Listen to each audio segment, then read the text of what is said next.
देश में लोकतंत्र है क्या? देश में प्रजातंत्र है क्या? और देश में संवैधानिक व्यवस्थाएं हैं क्या?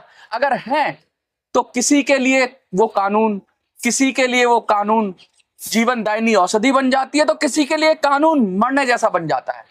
बम बम महाराज जब कोई बात उठाते हैं तो उनके लिए वो कानून मरणासन जैसा हो जाता है, वो कानून मर जाता है। और वहीं पे बीजेपी का कोई आदमी आवाज उठाता है तो मीनाक्षी नटराजन के लिए वो कानून जिंदा हो जाता है। अरे ये कानून चक्कर क्या है? ये लोकतंत्र का चक्कर क्या है? क्या ये डीएम की विवेक पे छोड़ दिया गया है लोकतंत्र कि डीएम जो कहे वही सही, ना खाता ना वही, जो चुनाव अधिकारी बोले वही सही? जो चुनाव अधिकारी है वो कहीं एक ही केस में, एक जैसे केस में दो तरह के निर्णय ले लेता है। एक चुनाव अधिकारी के सामने जब वैसी ही परिस्थिति आती है तो उसका निर्णय कुछ और दूसरे चुनाव अधिकारी के सामने वैसी ही परिस्थिति आती है तो निर्णय कुछ और।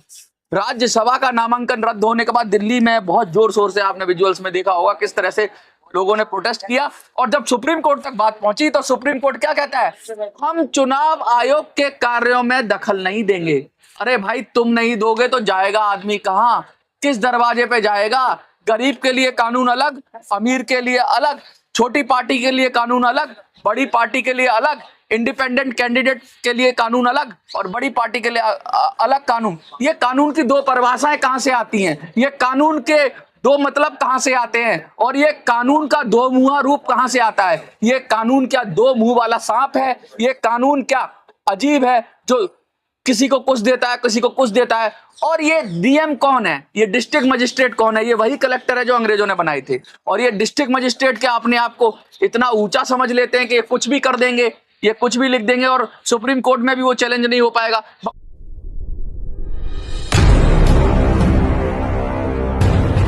बम बम महाराज परेशान है। अटल जनशक्ति पार्टी के ये संस्थापक हैं और उसके साथ साथ ही उसके जो सबसे बड़े अध्यक्ष होते हैं वो उस पद को ग्रहण कर चुके हैं। बड़े परेशान है, बड़े दुखी हैं। इनसे हम बात करेंगे, लेकिन बात आज बम बम महाराज की याचिका की नहीं है, बात आज एक आदमी की नहीं है, बात आज एक व्यक्ति विशेष की नहीं है, बात पूरी व्यवस्था परिवर्तन की है। आज बम बम महाराज का केस है, बम बम महाराज लड़ रहे हैं, अकेले लड़ रहे हैं। एक बम बम महाराज की कहानी नहीं है ये, ऐसी 1 लाख लोगों की कहानी है जिनके साथ यही प्रक्रिया दोहराई गई। आपको पता है नरेंद्र मोदी जब चुनाव लड़ रहे थे बनारस में, बहुत सारे कैंडिडेट के नामांकन रद्द कर दिए गए। चुनाव आयोग के पास, चुनाव आयोग का जो होता है जिसको निर्वाचन अधिकारी बोलते हैं, उसके पास इतनी एक्सट्रीम पावर आ जाती है, वो देखता है ये तुमने ऐसे लिखा है, ये तुमने वैसे लिखा है, मुझे समझ में नहीं रहा, क्रॉस। उसे कहीं कोई चैलेंज नहीं कर पाता, कोर्ट में भी तो जिसका चाहे ना खाता ना भाई, जो निर्वाचन अधिकारी बोले वही सही, और फिर उसके सामने धरना लगाओ, प्रोटेस्ट करो, जंतर मंतर पे प्रोटेस्ट करो। कौन सुनेगा इस देश में?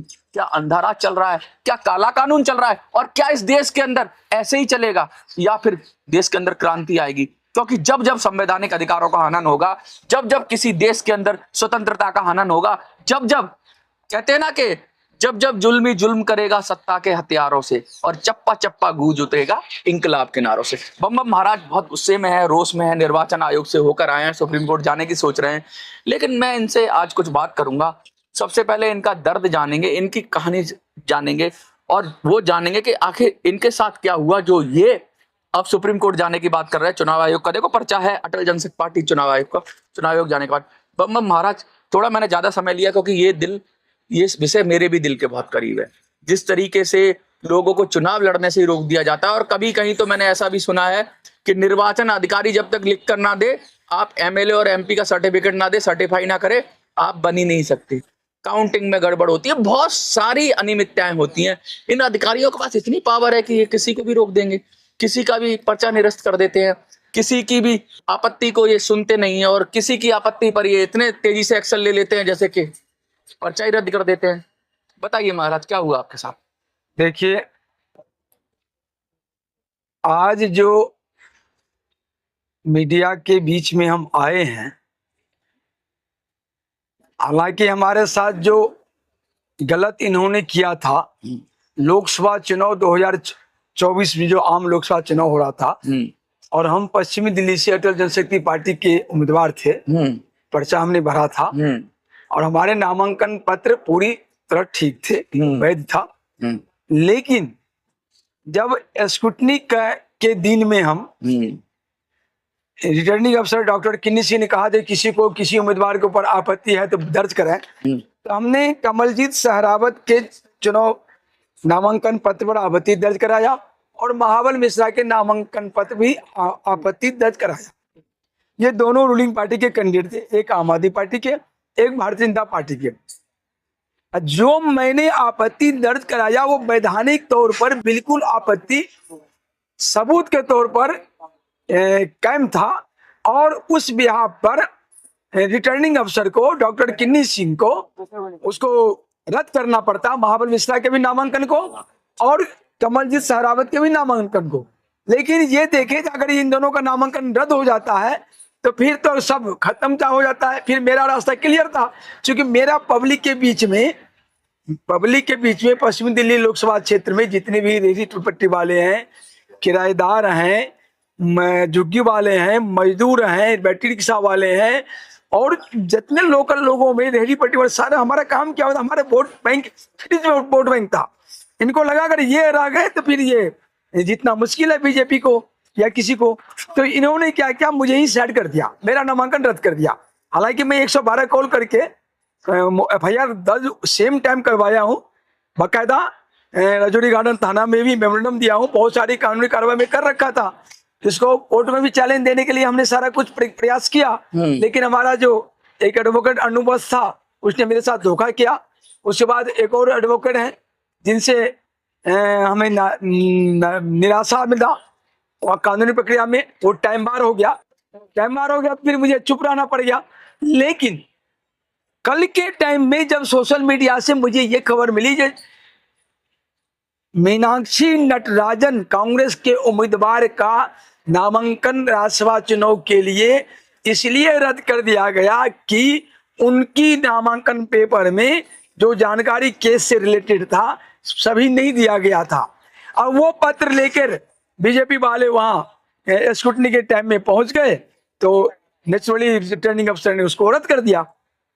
अब सवाल यहाँ पर ये है, जब रिटर्निंग अफसर राज्यसभा चुनाव का शपथ पत्र में सही जानकारी केस की नहीं दिया था, उस आधार पर बीजेपी के आपत्ति पर नामांकन रद्द कर दिया, तो फिर यहाँ कमलजीत सहरावत का लोकसभा चुनाव में और महाबल मिश्रा का लोकसभा चुनाव 2024 में पश्चिमी दिल्ली संसदीय क्षेत्र से जब बम महाराज नौटिया ने मैं सबूत के साथ मजबूत आपत्ति किया था सारे लोगों के बीच में, कैंडिडेटों के बीच में, तो फिर हमारी आपत्ति के ऊपर में डॉक्टर किन्नी सिंह ने किस कानून के आधार पर कमलजीत सहरावत का नामांकन रद्द नहीं किया, महाबल मिश्रा का नामांकन रद्द नहीं किया और मेरा किस आधार पर उसने नामांकन रद्द कर दिया, वो मुझे ही साइड कर दिया।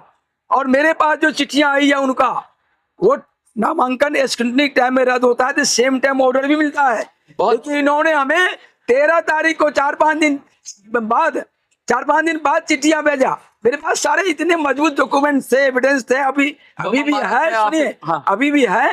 वो हमारे एडवोकेट जो गड़बड़ हमारे साथ कर दिया, इसलिए नहीं तो कमलजीत सहरावत का चुनाव तो उसी वक्त रद्द हो जाता।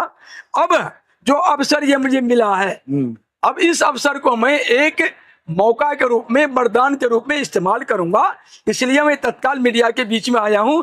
और ये जो मैं आपको रिसीविंग दिखा रहा हूं, ये मैं चुनाव आयोग को दे आया हूं और मेल में राष्ट्रपति, उपराष्ट्रपति, प्रधानमंत्री, गृह मंत्री, केंद्र मंत्री सबको कर चुका हूं, सुप्रीम कोर्ट को भी कर चुका हूं, हाईकोर्ट रजिस्ट्रार को भी कर चुका हूं, दिल्ली को।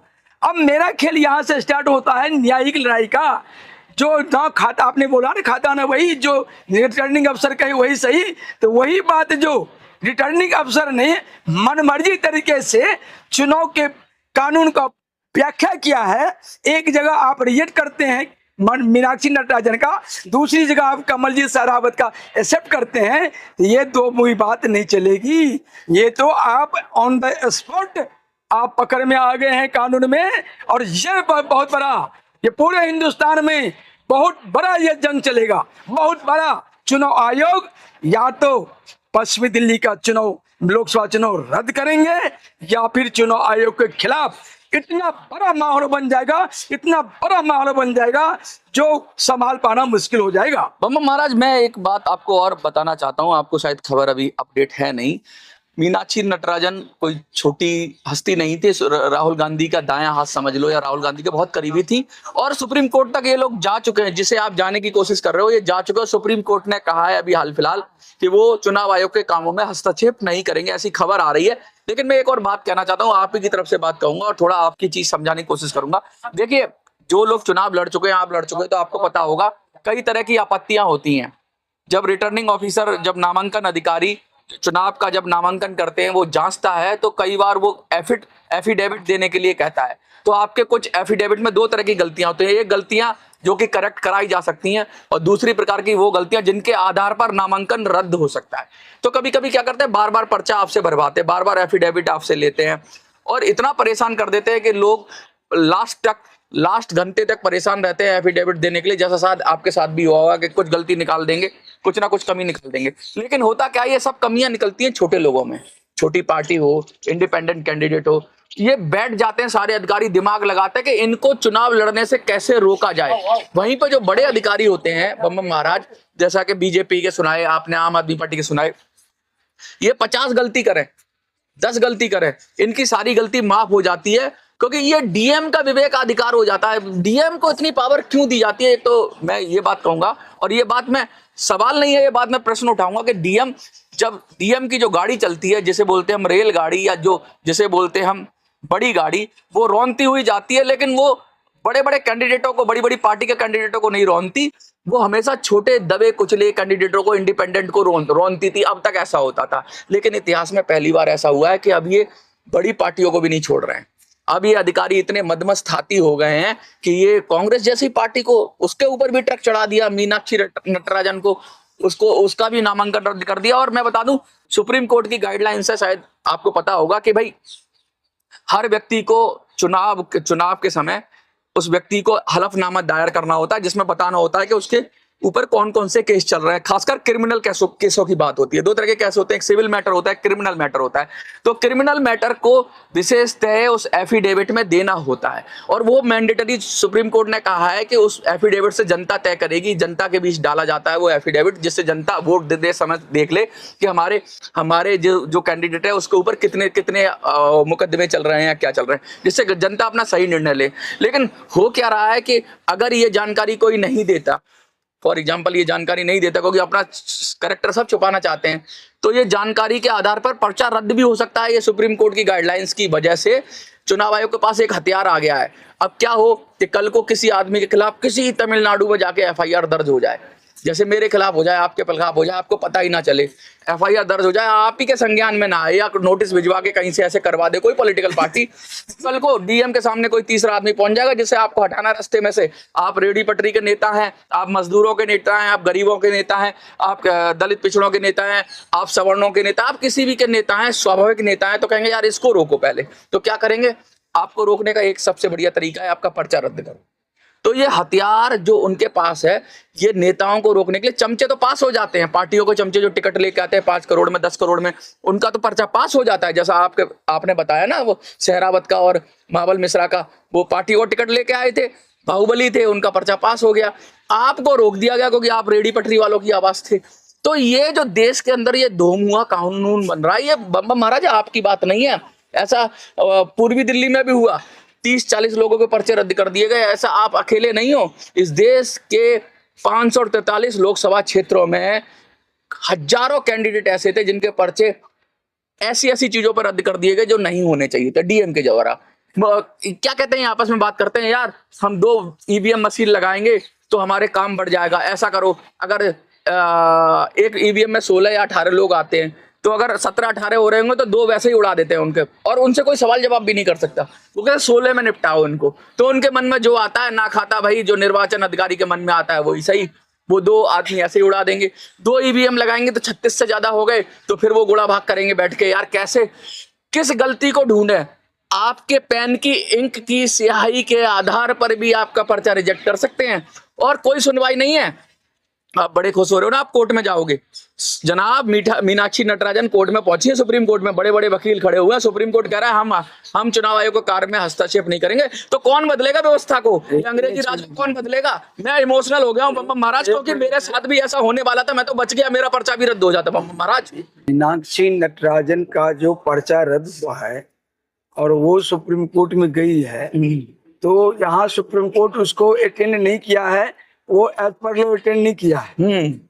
लेकिन मेरे पास में ये मीनाक्षी नटराजन का जिस ग्राउंड पर पर्चा रद्द हुआ है, उसी ग्राउंड पर कमलजीत सहरावत का पर्चा रद्द होना चाहिए था।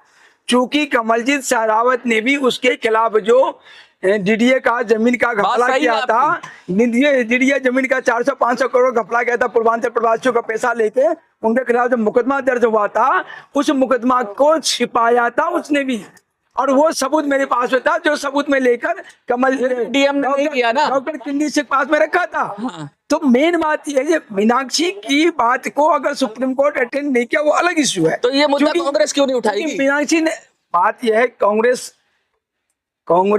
और बम्बा महाराज नोटिया को, कांग्रेस जितना बीजेपी से नहीं डरती है, उससे ज्यादा बम्बा महाराज नोटिया डरती है।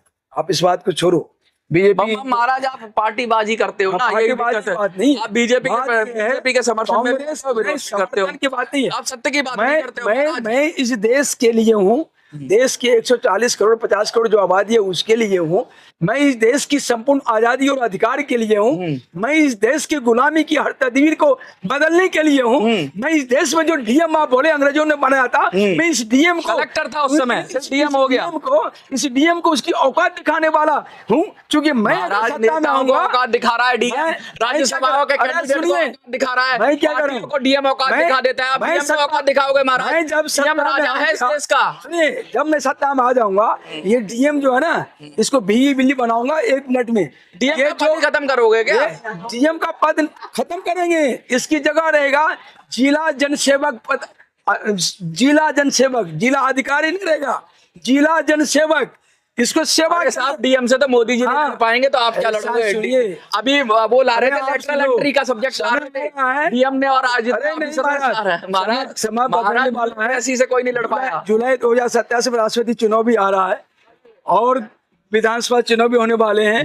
मेरी तैयारी है, ईश्वर ने चाहा तो बहुत जल्द बहुत कुछ बदलेगा इस देश का। इस देश को जो 77 साल से गुलामी का लेबल लगा के, गुलामी व्यवस्था में आजादी का लेबल लगा के 140 करोड़ लोगों को धोखा दिया है, ठगा है, और ये सब मलाई खाया है हुक्मरान लोग। इन सबको बेपर्दा में बम्बा महाराज नोटिया ही करूंगा। बम्बा महाराज नोटिया मैं आप करेंगे जरूर। और मैं आपको एक चीज बता दूं, फिलहाल तो ये जो अवसर मुझे मिला है, अब ये अवसर पर मेरे पास जितने सबूत हैं, उन सबूतों के आधार पर उन सबूतों के आधार पर हमारा जो कोर्ट में केस 100% एक्सेप्ट होगा। दिल्ली हाईकोर्ट करे या सुप्रीम कोर्ट करे, पहले मैं दिल्ली हाईकोर्ट जाऊंगा, दिल्ली हाईकोर्ट जाने के बाद फिर सुप्रीम कोर्ट जाऊंगा। लेकिन ये केस अब मेरा जो टाइम बार कर दिया हमारे वकीलों ने, हमारे केस को टाइम बार कर दिया, कहीं न कहीं कि कोई सौदा करके और हमें दबा दिया। अब इस केस से हमारा वो टाइम बार केस चालू हो जाएगा और इस पर मैं अपना दावा ठोकूंगा। दावा ठोकने के बाद जब कोर्ट से नोटिस होगा कमलजीत सहरावत को, कोर्ट से नोटिस होगा इलेक्शन कमीशन को, कोर्ट से नोटिस होगा भारत सरकार को, कोर्ट से नोटिस होगा सेक्रेटरी, राष्ट्रपति को, उपराष्ट्रपति, सारा को, कानून मंत्री को, तब पता चलेगा इन लोगों को। और जब मेरे सबूत है उसमें पता चल जाएगा जो क्या होता है। जीत मेरी होगी और कमलजीत सहरावत को जाना होगा। गलत तरीके से लोकसभा का कैंडिडेट बनी और जीती है। हमारे रहते कमलजीत सहरावत पश्चिमी दिल्ली तो बिल्कुल नहीं जीत सकती थी, क्योंकि पश्चिमी दिल्ली का और वोटर, रेहड़ी पट्टी वाले, मजदूर, भट्टी वाले, किराएदार, ये जो जितने भी वोटर महाराज 10 लाख से ज्यादा है, वो हमारे वोट थे और इसने हमको जानबूझकर अलग कर दिया महाराज, और इन दोनों को रख दिया महाराज। तो अब मौका मिला है, ईश्वर ने न्याय किया है। सुनिए, ये ईश्वर का न्याय है और ये मेरे सत्य की जीत है। मैं देश के लिए दिन रात जी रहा हूँ, ये मेरे सत्य की जीत है, माँ भारत की जीत है। जो वो मुझे ये अवसर दे दिया है, मीनाक्षी नटराजन का काम के नामांकन रिजेक्ट करके चुनाव आयोग ने मुझे मौका दे दिया है इलेक्शन कोर्ट इसके खिलाफ कोर्ट में जाने का और कोर्ट में केस को जीतने का, ये मुझे अवसर दे दिया है। महाराज बम बम महाराज महाराज कितना बड़ा मुद्दा था और आप कितना छोटा मुद्दा बना रहे हैं इसको। ये बम बम महाराज की लड़ाई नहीं है और आप जीत भी नहीं सकते हो। मैं बता रहा हूं आपको क्यों। आप बेशक अपना दम भरो, क्योंकि आप जा किसके पास रहे हो? उस कोर्ट के पास जा रहे हो जहां पे जिस कोर्ट के जज के पास पैसा निकलता है और वो कोर्ट जिस पे आप 50 बार जाके याचिका लगा चुके हो, उस कोर्ट से न्याय की उम्मीद कर रहे हो साहब। बम बम महाराज मैं आपको कहना चाहता हूं कि जो नौकरशाही है और जो ब्यूरोक्रेसी है, जो न्यायपालिका है, उससे आप उम्मीद कर रहे हो कि वो न्याय दे देगी आपको। आप फिर भ्रम में हो बम बम महाराज। आपको समझ में आना चाहिए कि व्यवस्था परिवर्तन की बात है, ये आपकी बात सही है, 100% सही है, आपके साथ अन्याय हुआ है, लेकिन ये इंसाफ आपको कम से कम कोर्ट से तो नहीं मिलेगा, क्योंकि मीनाक्षी नटराजन को नहीं मिला तो आपको क्या मिलेगा। लेकिन मैं एक दूसरी बात कहना चाहता हूं, इस देश के अंदर सारा गुस्सा नेताओं के प्रति निकाला जाता है कि नेता चोर है, नेता चोर है, नेता चोर है, नेता बेईमान है। अभी मोदी खराब हो गया, राहुल गांधी ले आओगे, राहुल खराब हो गया तो बम बम महाराज नोटिया को ले आओगे, बम बम महाराज नोटिया खराब हो गए तो किसी और को ले आओगे। लेकिन इसके पीछे की जो ब्यूरोक्रेसी है, इसके पीछे की जो कार्यपालिका है, उसके ऊपर कोई सवाल नहीं उठाता है, क्योंकि उन्होंने और डीएम कहते हैं, डीएम इस देश का राजा है, डीएम एक तरह का जिले का राजा होता है, डीएम ही सब कुछ करता है। नेताओं को तो ऑफिस ऑफ प्रॉफिट लगा दिया जाता है। अगर आप एमएलए एमपी बन जाओ तो ऑफिस ऑफ प्रॉफिट नाम की एक कानून हाथ में आपके कि आप साइन तक नहीं कर सकते। अगर आपने कहीं साइन कर दिया किसी पे और कुछ कह दिया तो आपका तो मेंबरशिप ही रिजेक्ट हो जाएगी। तो महाराज ये देश पूरी तरह से यही चला रहे हैं, ब्यूरोक्रेट्स चला रहे हैं, और कुछ लोग ऊपर बैठकर जिन्हें मंत्री कहते हो, प्रधानमंत्री कहते हो, वो उसको डिक्टेट करते हैं, उद्योगपति इसको पैसा देते हैं, और ये लोकतंत्र के नाम पे जो कुछ भी चल रहा है बढ़िया चल रहा है। और अब ये किसी को नहीं बख्श रहा। पहले ये जो व्यवस्थाएं थी, ये किसको रौंद रही थी? बम बम महाराज जैसे लोगों को, मनोज सुराजी जैसे लोगों को, इंडिपेंडेंट लोगों को, उनका नामांकन रद्द कर रही थी, उनको चुनाव रोकने से लड़ रही थी। अब ये साफ साफ पता चल रहा है कि चुनाव कुछ नहीं होता है। उनको बस एक दिखाना होता है जनता को कि भाई 20-22 कैंडिडेट हम लड़ रहे हैं, बाकी 2 में ही लड़ाई होती है। और 2 में भी अब साफ साफ कह रहे हैं, अब यहां तक आ गया, पहले 2 तो लड़ रहे थे, अब तो यहां तक आ गया 2 लड़ेंगे ही नहीं भाई, एक का तो चुनाव आयोग ही निपटा देगा। चुनाव आयोग ही चुनाव जिता देता है, कहीं एसआईआर कर देता है, कहीं कुछ और कर देता है। तो चुनाव आयोग ही जब चुनाव जिता रहा है तो दूसरे को लड़ने ही मत दो, ये डीएम ही काम कर देगा। ये तो जब और कानून से चैलेंज भी नहीं कर पाओगे तो महाराज लोकतंत्र कहाँ जा रहा है। कुछ दिन बाद ऐसा ना हो जाए कि चुनाव खत्म ही हो जाए। चुनाव की जरूरत है, एक ही बना रहने दो राजा को, क्या दिक्कत है? ऐसा है, एक मिनट सुनिए, आप लिंक को तोड़िए मत, लिंक से बेलिंक मत होइए। हाँ, मैं तो इमोशनल आदमी हूँ, सच बोल देता हूँ। तो नहीं, सच बोलने के लिए हिम्मत चाहिए होती है ना, बेलिंक मत चाहिए। हाँ। मैं ये कह रहा हूँ, लोकतंत्र में अभी जो देखिए, कांग्रेस की सत्ता थी 55 साल तक, इसी लोकतंत्र के द्वारा, इसी न्यायपालिका जो बीजेपी अच्छी है, इसलिए इसी सारी व्यवस्था के द्वारा ये बदलाव होते हुए कांग्रेस चली गई है, बीजेपी आ गई है। बदलाव तो इसी शासन व्यवस्था से होते हुए निकलेगा। बदलाव है, गिराव है। मैं क्यों कह रहा हूं उस पर ध्यान दीजिए। बदलाव जो है इसी शासन व्यवस्था से होते हुए निकलेगा, और कोई ऐसा व्यक्ति नहीं, चाहे वो महाराज हो, बदलाव नहीं चाहिए, व्यवस्था परिवर्तन चाहिए, चाहे वो बम महाराज हो, चाहे कोई भी हो, वो व्यक्ति आके इस देश की इस व्यवस्था को जो अंग्रेजों के द्वारा प्लान किया हुआ है, और इस व्यवस्था को मैं बदलने के लिए एक बार नहीं हजारों पत्र बदल जाते हैं, व्यवस्था नहीं बदलती।